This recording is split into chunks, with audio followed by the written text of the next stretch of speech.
Hoje eu tenho a alegria de conversar com a escritora gaúcha Letícia Wierchowski, que tem 31 livros publicados, entre eles A Casa das Sete Mulheres. Tudo bem, Letícia? Tudo bem. Letícia, isso tudo que a gente está passando, essa triste realidade, com certeza eu acho que renderia um livro e até um roteiro de um filme, né? O que tu achas, tu como escritora? Olha, eu vou te falar uma coisa. Às vezes talvez eu pareça muito pragmática para uma escritora, tá? Mas evidentemente que rende muitas histórias, mas assim, ó, a vida sempre rende muitas histórias, né? O que a gente tem agora é um momento de confluência de dramas, né? Que muitas pessoas estão vivendo o mesmo drama. Simplesmente é, assim, como olhar de narrador, essa é a diferença, né? Porque as pessoas estão sempre perdendo emprego, adoecendo, perdendo familiares que amam, viajando, casando, conhecendo. Hoje, o que está acontecendo, que é o que seria um pouco incomum para a gente, é o fato de que todo mundo está vivendo a mesma coisa, né, ao mesmo tempo. Mas o mais incomum ainda é que nós podemos saber que o outro também está vivendo a mesma coisa que nós, né? Porque, na verdade, é claro que para a nossa geração é uma coisa totalmente nova, né? E inesperada. Mas se você for olhar, há 100 anos atrás aconteceu também. O meu avô era criança. Nós falávamos sobre isso antes de gravar, né? De 100 em 100 anos, tu estava comentando isso. Porque assim, ó, o que aconteceu? A diferença. Em 1918, quando teve a pandemia de gripe espanhola, as pessoas não sabiam do outro. Não tinha essa teia de comunicação mundial que a gente tem hoje, que acontece um troço na Malásia e 5 minutos depois tu sabe em Porto Alegre, né?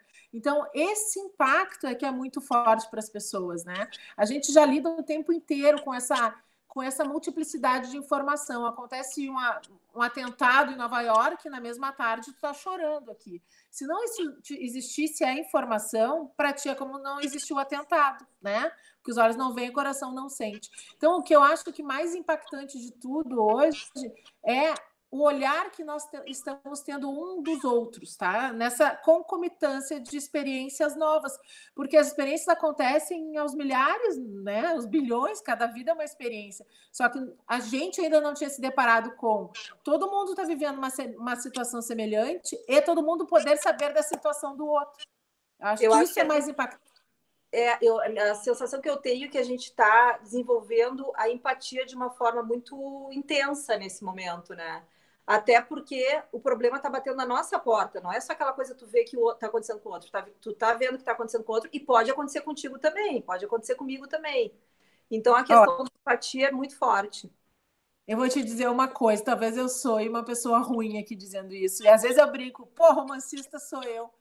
Quando tudo isso passar, a maioria das pessoas vai esquecer tudo, vai voltar tudo a ser o que era antes. Será? Tu sabe que eu falava com meu esposo, eu digo, eu acho que tomara que o mundo melhore. Tu Mas acha, talvez Letícia? o mundo pode melhorar, e sempre melhora. Eu acho que o mundo melhora. Mas essa sensação de melhora coletiva, eu acho que é uma enorme ilusão, entendeu? Assim, as pessoas já viveram, o mundo já viveu guerras enormes provocadas pelo próprio homem. Vive vivendo, continua, tem guerra nesse momento em algum lugar. A gente nem está acompanhando isso agora. Simplesmente deixou de ser notícia, mas duvido que na África não tenha esteja acontecendo alguma guerra. As pessoas não melhoram assim. A gente melhora individualmente, coletivamente. Eu acho uma ilusão, sabe? Eu acho uma ilusão.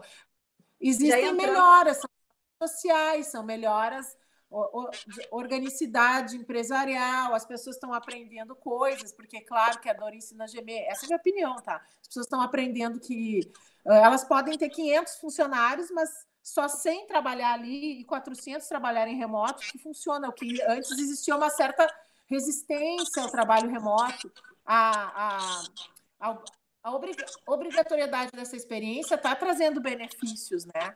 Mas eu não vejo assim que isso seja transformador na raça humana. Tu acha? As primeiras coisas que acontecem é fechar fronteiras para não mandar remédio para fora, porque e é uma coisa natural, eu nem critico, entendeu? Se dentro da tua casa tem alguém que não tem feijão para comer, tu vai exportar, tu vai dar feijão pro teu vizinho? Não vai dar. Tu primeiro atende o teu, é aquela velha máxima do avião. Coloque a máscara em você antes de auxiliar o seu vizinho de cadeira, né? Isso é meio natural. Eu acho que que continua acontecendo tudo como era antes. A gente vai ter vários benefícios científicos, financeiros depois, assim, a questão administrativa do tempo da gente. Acho que as pessoas não vão mais te obrigar a pegar um avião para ir para São Paulo fazer uma reunião. Se descobriram que não gastando nada, você pode fazer a reunião e ser efetiva também. Mas, assim, pessoalmente, eu não sou assim, eu não creio. Letícia, tu és bem prática, né? Até antes da gravação a gente estava falando e eu comentei que eu acho que isso tudo veio para o ensinamento e eu achei ela bem focada. Não, eu discordo disso. Eu não acho que vai ter grandes ensinamentos. Olha só, a gente teve a pandemia da gripe. O ser humano é igual, tá? Só muda os seus instrumentos de comunicação e de relação cotidiana, mas a gente continua sendo pessoas como os nossos avós, nossos bisavós, tá? Mudou o planeta depois da pandemia de gripe, mudou o planeta depois da Segunda Guerra Mundial, só mudaram os problemas, entendeu? Acabou a Segunda Guerra Mundial, imediatamente começou a Guerra Fria. É verdade. Assim, eu estou estudando para escrever um romance para continuar a terceira parte da vida do Giuseppe Garibaldi. Daí, nesses estudos, eu nem sabia, nem me liguei, mas assim, eu fui ver que mais ou menos por 1830 e pouquinhos, começou uma epidemia de cólera morbo na Índia, né? Estava só restrita ao continente asiático. Aí, de repente, como eles acho que já eram colônia da Inglaterra, nos navios, o cólera morbo vem para a Europa, vai primeiro para a Grã-Bretanha, de lá se espalha, igualzinho. França, Portugal, Itália. A história se repete, né? A história se repete. E depois de lá, vem para a América do Sul. Quem leu O Tempo e o Vento do Érico Veríssimo vai lembrar que o Bolívar, filho da Bibiana e do Rodrigo Cambará, num determinado momento do livro, vem com a mulher, a Luzia, para Porto Alegre, do interior, lá de Santa Fé para Porto Alegre, e está tendo epidemia do cólera morbo em Porto Alegre. E a moça anda pela rua e tem carroças recolhendo mortos, gente morta. Né? E tanto que quando eles voltam para Santa Fé, eles são obrigados a cumprir quarentena pelos Amaral, que são os inimigos deles. E isso dá uma batalha que o Bolívar vai morrer, vai ser assassinado por causa disso. O Érico não inventou isso aconteceu em Porto Alegre. Claro. 1850 e pouco. A gente mudou? Não. Acho que até em algumas coisas até piorou, né? Eu acho que assim, tu pode mudar, eu posso mudar em algumas coisas, mas assim, mudar como raça, eu acho muito difícil. O coletivo, né? Tu começasse a contar a história, eu já fiquei louca para ficar ouvindo mais, né? Tu é uma grande contadora de história. Tu estás no teu Instagram fazendo leituras com vídeos, né? É isso, eu achei bem interessante. Não são bem leituras, né? São histórias, assim, o que aconteceu quando começou esse distanciamento social, a gente começou a trabalhar de casa e eu pensei, como é que eu posso ajudar, né? Tentar amenizar esse clima para as pessoas. A única coisa que eu sei fazer bem na minha vida é contar histórias. Eu falei, então eu vou contar uma história por dia, que nem a Sherazade. Eu adoro. E aí eu comecei cada dia, todos os dias, no mesmo horário, eu gravava uma história contando alguma história. Fosse um pedaço de um romance meu, ou alguma, sei lá, passagem da vida do Garibaldi, ou do Érico Veríssimo, enfim, de tudo que me caísse, ou uma história do meu avô, ou que alguém me contasse. Então, todos os dias eu conto uma história. Agora, desde o final de semana, acompanhando o movimento aqui do Rio Grande do Sul, que está começando a flexibilizar, eu estou flexibilizando também. Agora é segunda, quarta e sexta, que também haja histórias, né? Maravilha.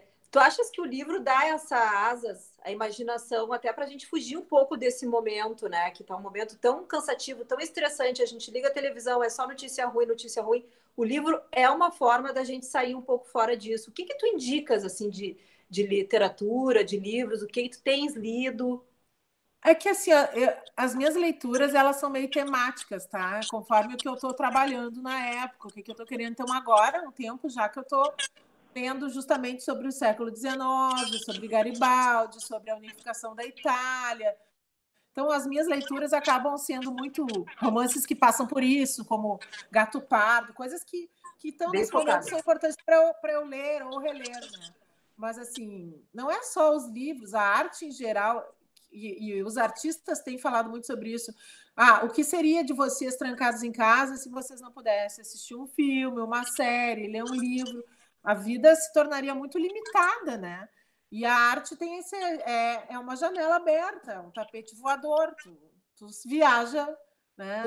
Sai fora da realidade, né? Sai fora da realidade. Então, até, por exemplo, tem um monte de concursos, as pessoas, até para estimular o mercado da arte, porque os artistas vivem muito de eventos, shows, né? As peças de teatro, todos os shows cancelados, todas as palestras, as pessoas não estão podendo se encontrar. Então, esse mercado está sofrendo muito. Então, tem muitos movimentos assim para estimular, por exemplo, o Itaú Cultural já lançou alguns editais convidando as pessoas a escrever ou falar sobre isso. E o que acontece? Eu não tenho muita vontade, sabe? Para mim, eu acho muito difícil eu escrever sobre uma coisa que já está me sobrecarregando na vida real. Então, eu jamais escreveria agora sobre isso. Eu escreveria sobre qualquer outra coisa. Poderia escrever até sobre como vou, de fato, tocar na pandemia do cólera morbo, mas existe um afastamento que torna mais fácil para mim. É isso que eu ia te perguntar. Eu ia te perguntar isso. Essa questão do isolamento, do afastamento social, do isolamento, ajuda um escritor a se concentrar mais, a olhar para dentro dele mesmo? Qual é a tua opinião sobre isso? Guria, se eu fosse precisar de um isolamento para olhar para mim, eu não tinha escrito nem 2 livros até hoje, né? Então, e foram muitos que tu escreveu. Assim, olhar para mim, ficar quieta em casa trabalhando é a coisa que eu mais fiz em toda a minha vida, né? Eu acho que o isolamento até atrapalha, porque é muito mais fácil você estar quieto aqui sabendo que o mundo está andando bem lá fora. É muito mais difícil você ter concentração e equilíbrio preocupado com a sua vida financeira, com a saúde do seu pai, da sua mãe, 500 coisas. Então, assim, o trabalho do artista parte dessa premissa fundamental, olhar para dentro dele mesmo, né? Talvez as pessoas que vivem uma vida muito mais... Não que a minha vida não seja agitada, dou aula, viajo, dou palestra, mas eu preciso todos os dias ficar 5 horas quieta comigo mesma para produzir alguma coisa, para seguir escrevendo o que eu estou escrevendo. Então, talvez esse espanto da maioria das pessoas de ter tempo para olhar para si mesma seja uma novidade que não é novidade para mim, né? Para mim está sendo muito mais abalador ver o que está acontecendo com os outros e me preocupar com a minha parte que está costurada nesse todo, né? Mas, assim, a gente vive assim. Esse é o trabalho do artista. Nem que seja nessa hora de gestação de um projeto, de um filme, de um livro, né? De um roteiro. Qual é o teu próximo projeto, Letícia? Eu acabei de fazer um trabalho sob encomenda, ainda não está totalmente finalizado, que é uma biografia para uma família que me encomendou, e agora eu estou começando a estudar para escrever o romance do Garibaldi, né? Então, aproveitar também que eu estou mais tempo em casa para fazer isso. Deixa eu te perguntar uma coisa, tu tens filho pequeno, eu também tenho 2, né? Eu tenho um de 3 anos e um de 13. E eu vejo que essa geração dos de 13, eles são muito tecnológicos. E às vezes eu fico pensando, será que a gente, no futuro, como é que vai ser? A gente vai teremos escritores ou não? Porque eles são tão tecnológicos que acabam escrevendo pouco, né? Qual é a tua percepção em relação a esta geração? Continua sendo a mesma da pandemia. Nada vai mudar, na minha opinião. Os seres humanos são iguais. A gente, assim, ó, a geração anterior pensava isso da gente. Eles têm muita televisão, eles vão ao cinema. Né? Assim, as pessoas continuam produzindo e criando, talvez de uma maneira diferente da nossa, que isso seja incompreensível para a gente, né? O que muda é o processo. A essência do ser humano, na minha opinião, não muda, nem para o bem nem para o mal, muito. Claro que a gente melhora, mas não acredito numa evolução coletiva. Agora, quanto aos jovens lerem ou não lerem, escreverem, continuam escrevendo. O meu filho está fazendo faculdade de cinema, passa o dia inteiro escrevendo roteiro agora aqui e está sempre no computador. Diferentemente de mim, que começou a escrever na máquina, mas assim, o veículo muda, mas o objetivo é muito semelhante. E eles têm um contato com coisas, eles pesquisam de outra maneira. Para eles vai ser até mais fácil. Mas é evidente que no meio disso tem que ter uma coisa chamada talento, vontade de fazer isso, né? Então, nessa geração vai sair gente que vai fazer de tudo, inclusive ser escritor, né? As pessoas vão continuar lendo, como sempre leram. Começaste com que idade a escrever? Tu já me falou, bem novinha. Eu publiquei o meu primeiro romance com 25 anos, tá? Mas eu comecei a escrever uns anos antes, né? Mas claro. Era muito empírico, como é até hoje, mas provavelmente lá pelos 21, por aí, foi quando eu comecei a descobrir que eu gostava de me expressar criativamente escrevendo. E tu acha que a pessoa tem que ter talento ou pode desenvolver isso, a criatividade da história, o talento, ela pode desenvolver? Olha, eu acho que são muitas coisas, tá?